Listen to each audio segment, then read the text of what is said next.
Hello, hello, and welcome to this edition of the Law Firm Blueprint. I'm one of your hosts, Jay Ruane, and my man over there, Seth Price down in DC. But we are joined by another man, a fantastic man who is with us today, and that is Ben Glass. Ben, thank you so much for being with us today. We're happy to have you with us for this special summer program. As we were saying before we went live, it's a beautiful day up and down the East Coast, Jay. So it's great. It's great to be here. Great to talk to you guys as always. Love chatting, riffing with you all. And it's a beautiful day to be a law firm owner when you get a chance to speak with Ben Glass, that's for sure. Seth, what do you got to lead us off? Well, look, Ben, you were one of the early players in this space. There wasn't, when you raised your hand, there weren't many other people out there saying that lawyers need to look at their law firms as a business. And would love sort of your long-term perspective on what you've seen and how you've seen the whole coaching of the law firm world evolve. It's really changed a lot, and it's good because when you're right, when I started, there were a handful, literally one handful of people who were doing anything with trying to coach lawyers. Today, there's many.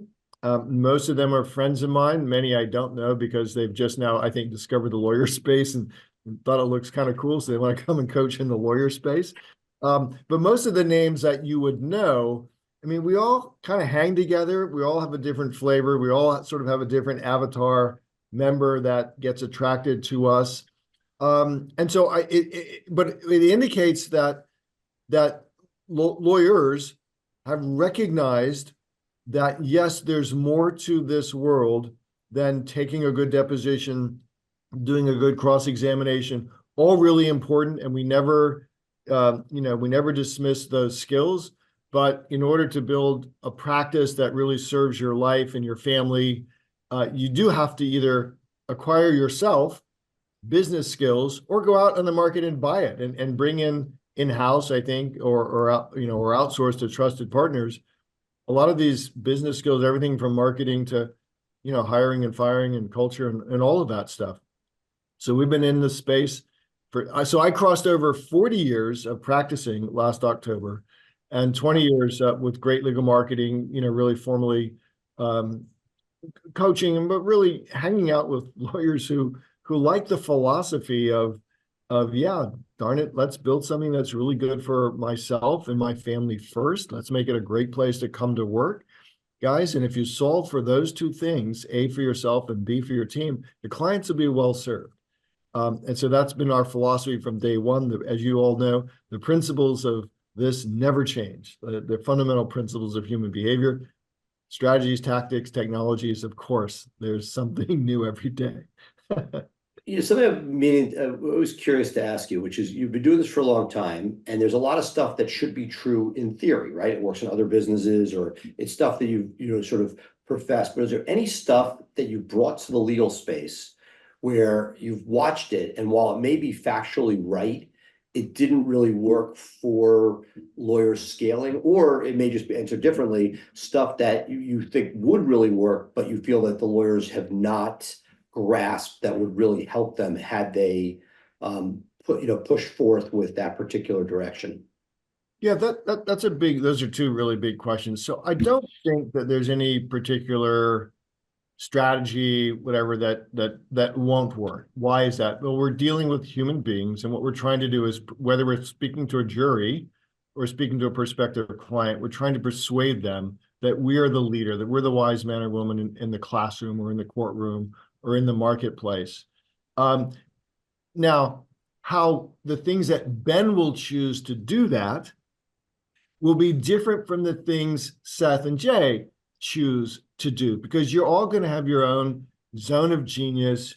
You're going to have acquired other talent in your firms and in your companies who are good at things that are different from what Ben is doing. And so, so I think the message then to lawyers would be, there's something out there that fits your personality, your tolerance for getting your voice out there, your tolerance for spending and investing, if that's the way you want to go. And there's going to be something there. And I think what I'm really good at is speaking to the owner of a small law firm. So our target market is 1 to 5 lawyers doing anywhere from 400K to about 1.2 million, and then we can take them to 5, and then we pass them off to somebody else, right? Who's better at that space. But we'll take that firm and we'll help figure out where are you and where do you want to go? All right. And we're going to really help them figure out the best use of their next dollar and their next hour, which for most firms, as you guys know, is first fixing your bad spends, fixing the holes in the bucket, listening to phone calls, making sure the website actually works. Before we do SEO, let's make sure that what we think is happening on the website and on the phones is actually happening. Start there. Most lawyers can start there, and they'll have a higher ROI just by being a little bit curious about their own stuff. Yeah, I find one of the challenging pieces, it's funny you say that because intake is it's always in vogue and then you forget about it and it's back in vogue. But if the moment you forget about it, you're losing money. But one of those things that's sort of funny that I've been thinking a lot about as we talk about scale and should you scale, it's one of the topics of conversation earlier in the spring, has been, with scale does come new challenges. So even if you can answer the phones great when you're a 2-person shop, if you decide to scale and you're 5 lawyers and now you're 1.2 million, you may have multiple people answering the phones in one of those systems and processes because you may not know that person as well anymore as you did when it was just a couple of you guys.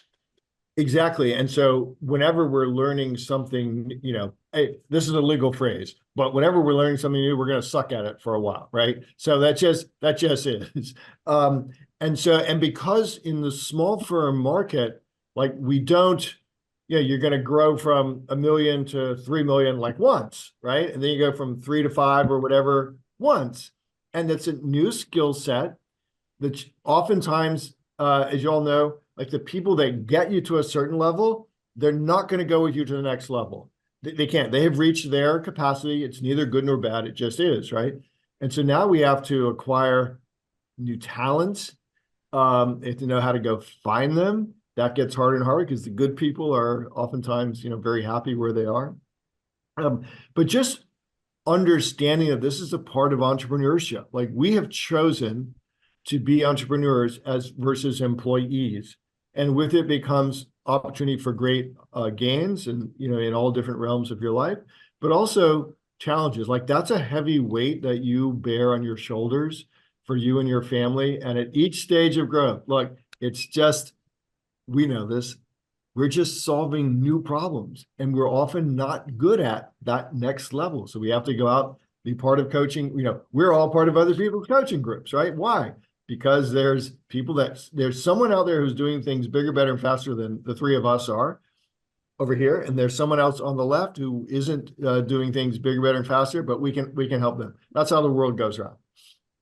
So Ben, one of the questions I have for you, as you have seen hundreds, thousands of lawyers over the years, one of the things that I find is a challenge for many lawyers is that they've spent years in law school, then maybe years as an associate, and they are, number one, it seems like they are looking for a magic wand that's going to transform things overnight. And number two, they're often not, and I don't want to say self-actualized because that's a really deep term, but there is a level of honesty that people need to have with themselves about where they want to go. And when you're looking outward at what other people are doing, you may be tracking somebody else's dreams and desires and not your own. How do you wrap people up and say, okay, we're starting this journey. Number one, it's work. There is no magic wand. And number two, you got to be brutally honest with yourself before you start this journey, because otherwise you're going to be going off in the wrong direction. How do you rein people in? Because I can see people saying, hey, I'm spending money for a coach. I'm expecting results. It's been 90 days. Why am I not at 7 figures already? I'm doing everything you tell me, right? I mean, there's a journey that people are on. How do we get people to understand that it's not going to be overnight and it's not going to be easy? Well, here's one of the challenges is that the magic wand thing is being sold. So my Facebook feed is filled with magic wand offerings for lawyers, right? And so there's that challenge. The next is, okay, as coaches, being willing to sit. So someone will come to me and go, I've been to this person's thing, I was in this person's thing, I've been this person's thing, and nobody helped me. I'm like, well, I'm not gonna be able to help you either, because I think they're all three smart. The three people you just named, they're really smart. And so go look in the mirror, because I think the problem is in the mirror, right? Taylor Swift, right? I am the problem. And so so in the Ben Glass personal brand, great legal marketing, I just want to reach out, like if you come here so entrenched in that view that there is a magic wand, you got to quickly accept that this is going to be work, or you can leave. I don't want your money, and I'm not going to be able to help you. It's going to be frustrating. Where do the three of us get the most joy from? I think from giving someone a lever and watching what happens when that light goes off in their head and they go, oh, never thought about that like that before. And that's why I think, of all the work I do and all the work the three of us do, the most important thing is really running groups, usually called mastermind groups of lawyers. You get in a room. What do you find out when you're in a room with the most successful lawyers? They're all kind of chaotic in some area of their life. Like they're really hurting and see my desk right now. Yes. So that they all almost all of them have like imposter syndrome and feel like, oh my gosh, I shouldn't actually be in this room. But also what I have found is when you put the right room together, everyone is really willing to give. And so that's what, like, if I'm vetting someone that's coming to one of our groups, I don't want someone who's there to take. Like, you have to be willing to give. And forever, my philosophy, I'm in Northern Virginia, like, if Seth wanted to come over and wanted to look at all my marketing, I would show him, even though he's in the same market, right? We've always said that, because whatever Seth would see on my stuff, or I would see Seth's stuff, we would do it in a different way. We're probably looking for different avatar clients. We're building, obviously, different enterprises. Seth, many lawyers, kind of various practice areas. We're 5 lawyers now, but we only know 2 things: auto and ERISA. I don't know, that's a long answer to, I would reject those who I can't convince, Jay, that this is work. But then I'm going to write, and I'm going to tell my story, and my story is not like overnight rags to riches. It's a lot of mistakes, a lot of time, energy, and money wasted. And if I'm authentic about that, then I will attract someone. And I do want to attract people who, like, if you come to me and you haven't spent some time reading any of my books, I'm like, how interested could you be? Like, because you could find out a lot about the way I think about the world. That's who I'm looking for. But the problem is, there are other people out there that are trying to sell the magic wand. Well, and that's, I think, look, the coaching space, when you started, the numbers that were out there then compared to what are out there now have dramatically gone up. Yeah. And I feel like there's also a dichotomy. I'd love to sort of get your thoughts on, having, played in the space for a long time and seen a lot of the new players come. It seems that there is you came out of the Dan Kennedy world, where there was sort of like over the top to get people in, but it was usually in print, and it wasn't as dramatic as some of the things that we see today, where there's sort of promises of, I don't want to say sprinkling fairy dust, but things that would make it easy, where it really isn't. Give me a little bit of your thoughts on the dichotomy between running and attracting people into a coaching program versus the heavy lifting that's needed once somebody is there.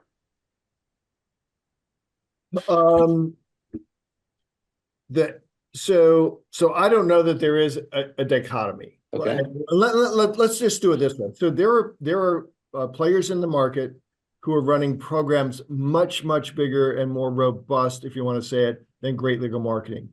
By and large, they're doing that by combining, very smartly in some cases, coaching and services.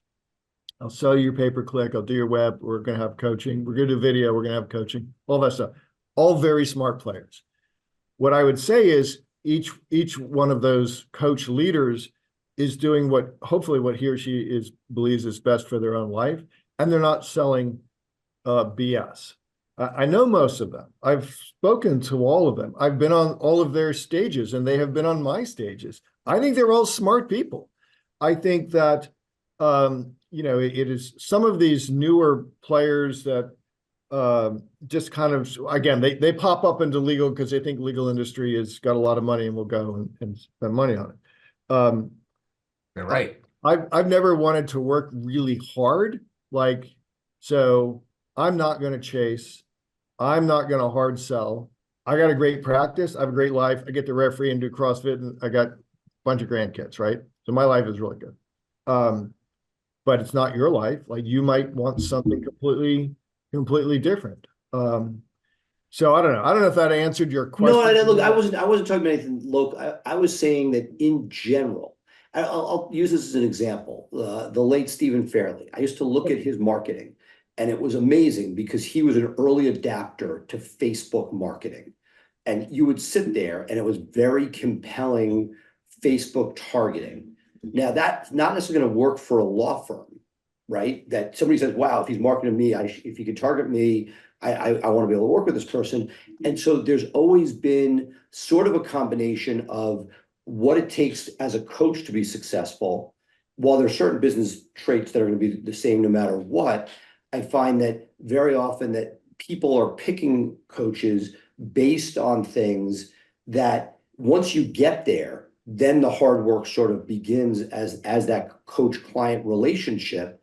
And then it's just, as somebody who sort of studies this, it's interesting to see that in order to get through the noise of all those different coaching programs out there that claims, and this is not saying that anything that you need to be selling in that mode to present yourself at some form or fashion.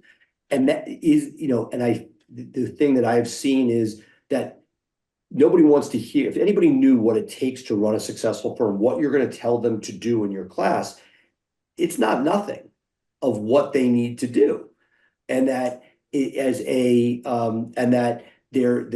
marketing of it can't necessarily lay out what that actually takes, because nobody would want to sign up for that. Yet those are the things that if you want to scale, which means that you may not be at every soccer game or at every CrossFit piece, and that there are trade-offs that would need to be made in order to get there. Yeah, there's certainly trade-offs at every stage of the game, and that's why I talk philosophically from what would be a perfect life for you. And frankly, if someone says to me, I want to spend a bunch of money and get 1,000 leads a week and whatever, I'd say, great. Here's 3 guys you ought to go listen to, because that's not our philosophy at all. It's not the kind of practice we built or that we have any experience building. And so I think that's important is, I do think we have a space in the market because we're running a law firm for real. And we understand those conversations with clients at the table. But it's not to say that stuff doesn't work, because it's interesting, because I see, because on my Facebook feed, because I tell Facebook, send me more ads like this, I'm seeing all of the ads that lawyers are buying. The lawyers are buying to target consumers to say, hey, hire a lawyer who's been in an accident. Some of them, and I don't know if you've watched this, are outrageous. Guaranteed results, bonuses if we don't achieve the result. 98% of Virginians who fill out this form got 25 times what the insurance company was offering. I mean, lawyers are going to lose licenses, or they should, or be suspended or something. I don't think anyone's looking at these ads except me. I'm looking at all of them because I tell Facebook, send me more. But it must be working for somebody, right? Or else they wouldn't have retention month over month. Well, I mean, is it working, or is it just that lawyers have more revenue that they can put into programs that may not necessarily work? I mean, if you're in the PI space, you can wind up with $100,000 that you can dump into something that doesn't work because a case settled, 2 years earlier for policy limits and you didn't expect it to. So now you're sitting on money saying, I got to invest this in something. I might as well throw it at something and see if it sticks. And that's one of the things that I wonder, and I don't know if you can answer this question. I don't know if anybody can answer this question. If coaching, when you are coming from the perspective of, I've actually built a law firm myself, buddy, or hey, lady, like I'm doing it just like you're doing it. I think that sort of honesty and knowing what's different. I mean, about lawyers, I think it resonates number one with the potential coaching subject, right? Because you're doing what they do. And there is some sort of, code of the gladiator of lawyer to lawyer stuff.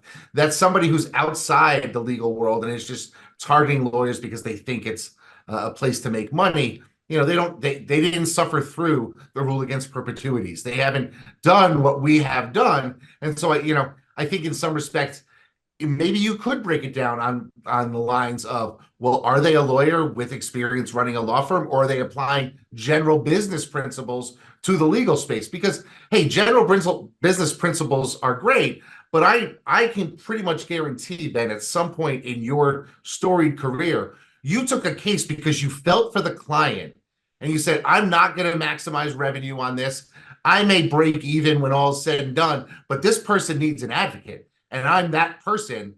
I know I've done it. I know Seth's firm has done it, where you step up and you take the fight just because somebody needs to do the fighting, right? And somebody outside the legal space hasn't necessarily that sort of passion for the law that I think does help. Would you say that?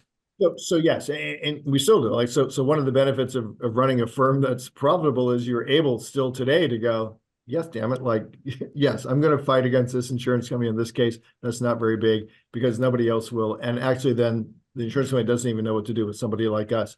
But there must be, because there are so many non-lawyer coaches in the space who, at least from the outside, appear to be, filling rooms or whatever. It's always a little hard to tell what the economics are inside of anyone's particular business.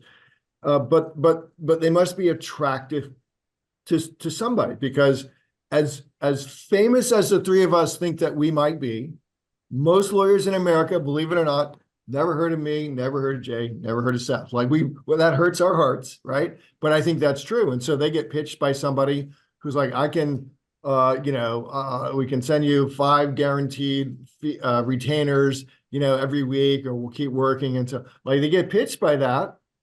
That's the magic wand. They don't know any different. They've never even heard of us. There are lawyers. And look, I'm one of the people you're talking about, and I've been bitten by those. So it's not like you know better and you still go for those sometimes. Yeah. Haven't we all? But we've all, we're testing. Like testing is what we tell ourselves. Yeah. There's sort of some talk, and we've talked about this on the show a lot, or not a lot, but we've talked in the past about mindset versus actionable items from coaching.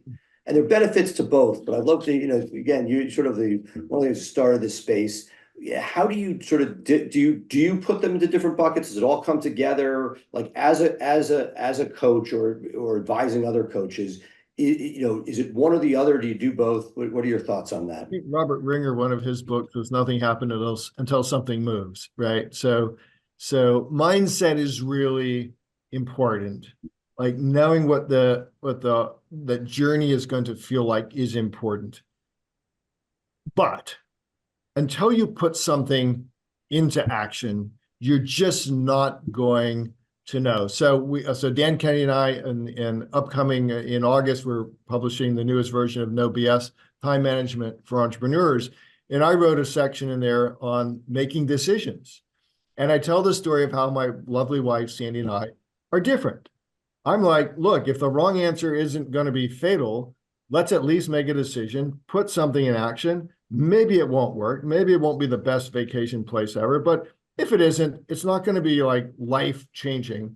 And Sandy will tend to analyze things a lot. And then if I say, oh, just decide this, she thinks that I'm unthinking and haven't, don't care enough because I haven't thought about it. No, I did think about it. I think that the wrong answer is not going to be fatal. So that's what we try to instill in, our lawyer members is, look, just because just because Yelp might work in a place doesn't mean it's going to work in your place. Maybe it's worth testing. I don't know, but you're never going to know for your firm, Seth, unless you go and spend some money and test it and try to optimize it. I don't know why I mentioned Yelp. I hate them.